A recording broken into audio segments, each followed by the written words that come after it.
them all what I'm made up. Strut down the hall, won't stop till I get enough. Welcome to the Deep Dive. Today we're digging into some really significant testimony from the federal trial of Sean Diddy Combs. Yeah, specifically from Capricorn Clark, who used to work very closely with him. Exactly. Our source is a detailed piece from The Guardian, published yesterday, Tuesday, May 27th, 2025.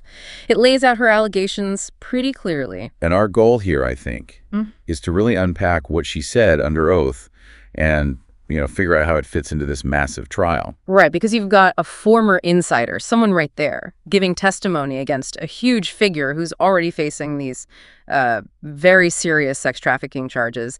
That dynamic itself is, well, it's notable. It really is. It gives you a perspective, potentially a view from inside the operation, so to speak, that goes beyond maybe some of the other accusers. Okay, so let's get into it. Clark started working for Combs way back in 2004, personal assistant. According to the Guardian report, right out the bat, there's this intense moment.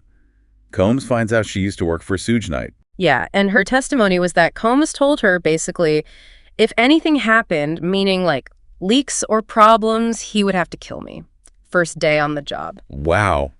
I mean, that immediately sets a pretty extreme tone, doesn't it? Talk about an atmosphere of intimidation. Seriously. And it didn't stop there, according to her testimony. There was this incident with some missing jewelry. Right? She testifies she was subjected to 5 days of lie detector tests. 5 days, apparently in a locked office. Locked office, yeah. And the threat, she claimed, was that if she didn't pass, she'd be thrown in the East River.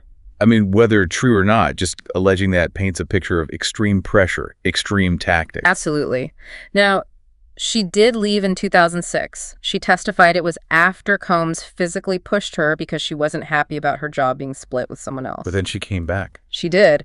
And this pattern of leaving and returning, that becomes pretty important later when the defense cross-examines her. We'll get to that. Okay. But before that, there's the probably the most central part of her testimony, right? The Kid Cudi incident. Yes. December 2011. This is where it gets really dramatic. So Clark testified Combs found out that Cassie Ventura, who he was dating, was also seeing Scott and Miss Cudi Kid Cudi. And Combs was, in her words, furious. Furious enough, she alleges, to show up at her house, Clark's house, with a gun. Demanding to know why she hadn't told him about Cassie and Cudi. Which is already intense, but then it escalates. She claims he effectively kidnapped her. Now, his lawyers deny this very strongly. Right. But her testimony is that he forced her to get dressed and go with him to Miss Cudi's home.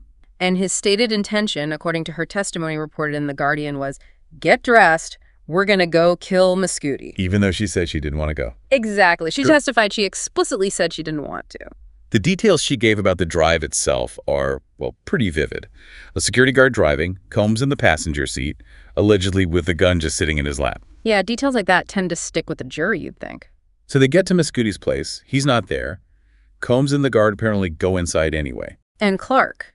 She testified she was told to stay in the car and use a disposable phone, a burner phone, to call Cassie Ventura. And the message she was allegedly told to relay was that she, Clark, wouldn't be let go until Ventura showed up. So using her as leverage, essentially, is the allegation. That seems to be the implication, yes. So Ventura gets picked up, taken to Combs' home.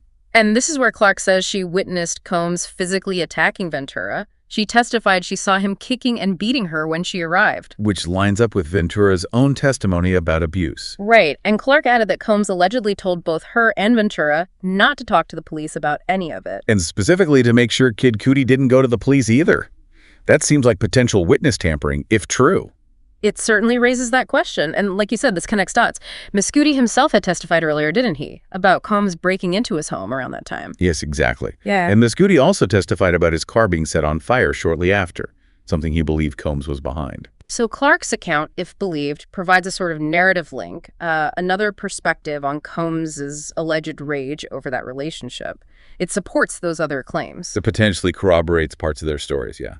It builds a picture for the prosecution. But Clark's own story with Combs keeps going. She was fired in 2012. And she testified about threats after she was fired, too. Things like she'd never work again. Yeah, and really disturbing stuff like insinuating her friends weren't real or suggesting she might kill herself. Just awful alleged threats. But then, interestingly, the article notes she received a settlement from his lawyers over wrongful termination claims. So there was some kind of resolution there.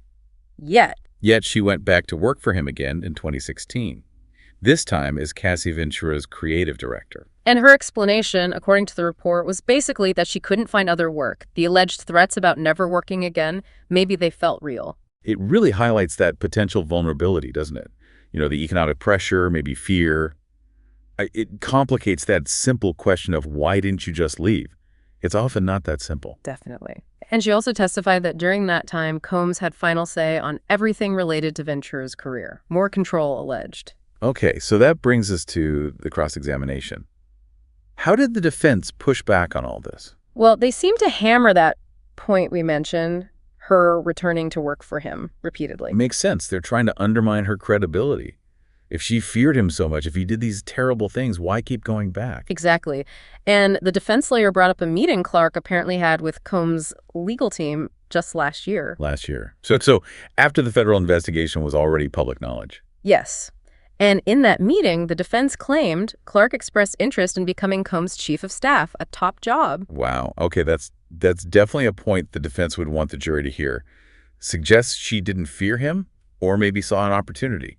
That's the implication they're aiming for. They specifically challenged the kidnapping allegation from the 2011 Cudi incident. How so? The defense lawyer asserted that in that meeting last year, Clark told them she went along voluntarily to Miss Cudi's house. Voluntarily? Why? To try and stop Combs from doing, quote, something stupid. That's what the defense lawyer claimed Clark said. So positioning her not as a victim in that moment, but as someone trying to, manage him or prevent violence. Precisely. Trying to reframe the entire event. But what did Clark say on the stand? Did she confirm saying that? No. She testified that she didn't recall making that specific comment. And she stuck to her story. She did not want to go with Combs that day. So now you have a direct conflict. Her testimony versus what the defense claims she said previously to them. That's tough for a jury to sort out. Whose memory or whose account do you believe? It really is, and it underscores how complex these things get, especially with differing accounts of past conversations and events years later under intense legal scrutiny. And this is all happening within the context of this much larger trial, right? Yeah, the article reminds us we've already heard extensive, often harrowing testimony from Cassie Ventura about years of alleged abuse, control, the so-called freak-offs. Plus testimony from others, the singer Dawn Richard, other former assistants, Ventura's own mother, a friend. The prosecution is definitely bringing in multiple voices. They are building their case piece by piece, witness by witness. And the defense strategy seems clear. Chip away at the credibility of these key witnesses, like Ventura and now Clark.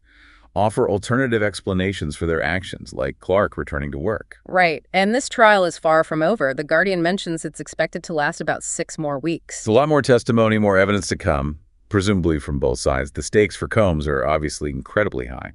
So wrapping this up, Capricorn Clark's testimony adds, another really significant and detailed layer to the prosecution's case against Combs. Yet these specific allegations, the threats, the intimidation tactics, and especially that whole alleged incident with Kid Cudi, they provide concrete stories the prosecution can point to. But it's the contrast that's so stark, isn't it? The prosecution paints her as someone enduring abuse and intimidation. While the defense points to her repeated returns, that alleged statement about trying to stop Combs from doing something stupid, even wanting the chief of staff job, to suggest, a completely different motivation or reality, it really forces you to question how fear and maybe economic necessity can complicate someone's choices. Absolutely. It leaves you thinking, doesn't it? When you look at all these layers, these conflicting accounts, especially in a world like the entertainment industry with such intense power dynamics, how does the legal system even begin to reliably sort out the truth? Yeah, what does testimony like Clark's, with all its complexities and contradictions, ultimately reveal about finding truth in these situations? It's definitely something worth mulling over. Sound the alarm. I'm coming up. We'll have a ball. I'm sweet like a buttercup. You're a Barbie doll. Show them all what I'm made of. Strut down the hall. Won't stop till I get enough.